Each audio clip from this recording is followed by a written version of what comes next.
We are privileged to have with us tonight our keynote speaker, Tony Hooper, Bristol-Myers Squibb President of the U.S., Japan, and InterContinental regions, which produce annual net sales of over $14 billion. Tony's company markets medicines for serious diseases such as cancer, HIV, hepatitis B, rheumatoid arthritis, schizophrenia, depression, and cardiovascular disease. Last year, Bristol-Myers Squibb won the PM360 Trailblazer Company of the Year Award for its integrity, social responsibility, and innovation. Tony will present the 2010 Company of the Year winners with their awards tonight. Tony says he is inspired by Bristol-Myers Squibb's mission to help patients prevail over serious diseases, and he's proud to work for an industry that brings such great value to society. During his tenure with the company, Tony led the business in every geographic region in which it has a presence. He joined BMS in 1996 as general manager of the Australia-New Zealand business. In 2004, Tony was named president of U.S. Pharmaceuticals, and then in 2009, he gained responsibility for Latin America, the Middle East, and Africa. In these roles, he has led the organization through the launch of 7 new products and rapid changes within the pharmaceutical industry. Under Tony's leadership, the U.S. Pharmaceuticals organization returned to a period of sustained sales and earnings growth, delivering double-digit growth in 2007, 2008, and 2009. Tony was born and raised in South Africa and moved to the U.S. in 1989. He now resides in New Jersey with his wife. Please join me in welcoming Tony Hooper.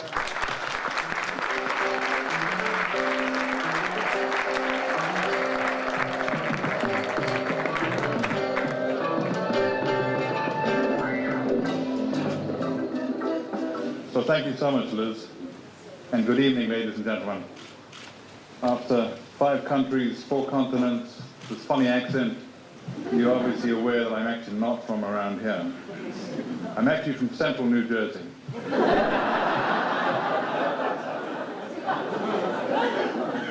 I had to produce a passport coming to the Lincoln Tunnel. I'm actually delighted to talk to you tonight about innovation in the pharmaceutical, biotech, and medical device industries. But before I get to the topic, I'd like to thank PM360 for honoring Bristol-Myers Squibb in 2009 with its first annual Trailblazers Corporation Award for the year. Everyone at Bristol-Myers is still feeling pretty good about the fact that we were honored for just executing our mission. Our mission as a company is to simply extend and enhance human life. That might not sound wonderful to some people, but when I get friendly with you, I'll tell you that I'm actually a criminal lawyer by training. And I used to clean up society one criminal at a time. I now have the opportunity to impact millions of lives on a daily basis, and I feel pretty good about that. Like Anna, I'd like to thank each of you for challenging the status quo and relentlessly pursuing innovation that advances human health around the world. Each of us knows from personal experience that working in the healthcare is its own best reward. Few fields of endeavor enable people to help others as directly and meaningfully as ours. Our work addresses one of the most fundamental needs of mankind, that of good health. Ever since PM360 asked me to talk about innovation in the healthcare industry, I've been wondering, how do I actually talk innovatively about innovation to a room full of innovators? I'd rather do my budget.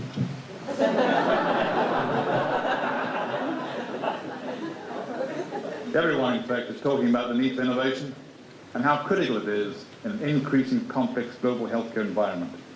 However, as you know better than I do, when it comes to health, when it comes to innovation, every time you think you've got it figured out and you innovate, you realize you've got to get right back again and start innovating all over. So I'm sorry, there is no rest for innovators.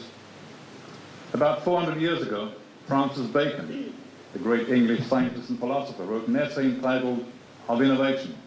And in it he stated, every medicine is an innovation, and he that will not apply new remedies must expect new evils. For time is the greatest innovator. Now, did we not know, in fact, that Bacon lived in Queen Elizabeth I's reign? We might have believed that this concept is quite contemporary. Let me tell you about a patient I know. His name is Rod. Rod's story shows that Bacon's observation is as relevant to modern healthcare today as it was when Bacon put quill pen to parchment 400 years ago. Our patient Rod is 45. He lives in New York. In the summer of 2006, he felt like he was coming down with a bad cold or possibly flu. Went to his doctor, had some tests done. His doctor diagnosed his illness and prescribed the new medication. Rod took his medication once a day, went back to work.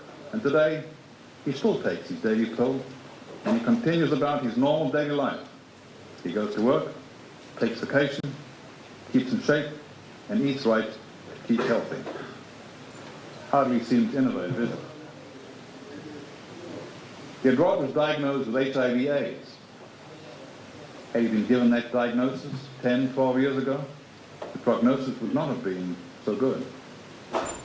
Thanks to innovation, what was once an acute, life-threatening illness is now being transformed into a chronic illness that we can manage over time. I met a gentleman 3 weeks ago who was 84, diagnosed in 1988. Rod is benefiting from innovation in many levels, from basic research, chemistry, biology, and Rod's medicine was made possible through collaborative innovation between governments, academia, industry, and patient advocacy groups. Each had to learn new ways to work together and form partnerships to defeat a deadly foe. Rod was also benefiting from innovative marketing. He was educated to recognize the symptoms of his disease, and his healthcare provider learned about this new HIV medication through innovative marketing. As marketers, our job is to ensure that patients recognize their symptoms, take actions, and go and see their physicians.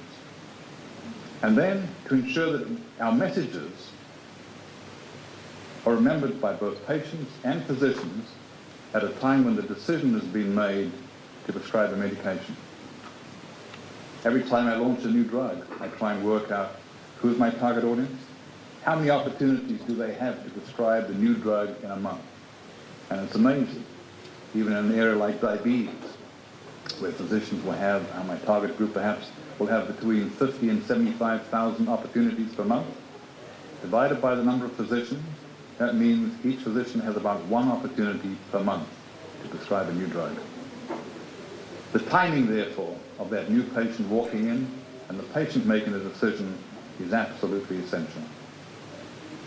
I won't be making any profound predictions tonight about innovation to come, but I will share with you a few experiences and ideas that could shed some light on the most important influences, challenges, and opportunities around innovation in our industry.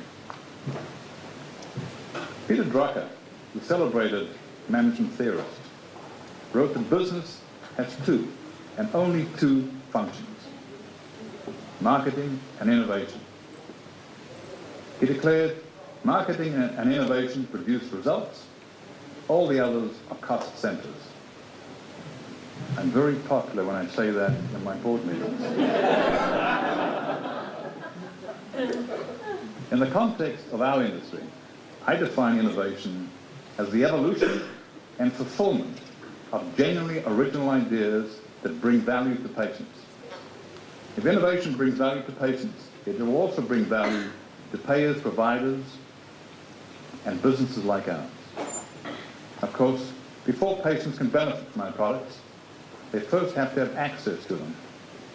The simple truth is that even a miracle cure is useless if it doesn't get off the shelf and in the patient's hand.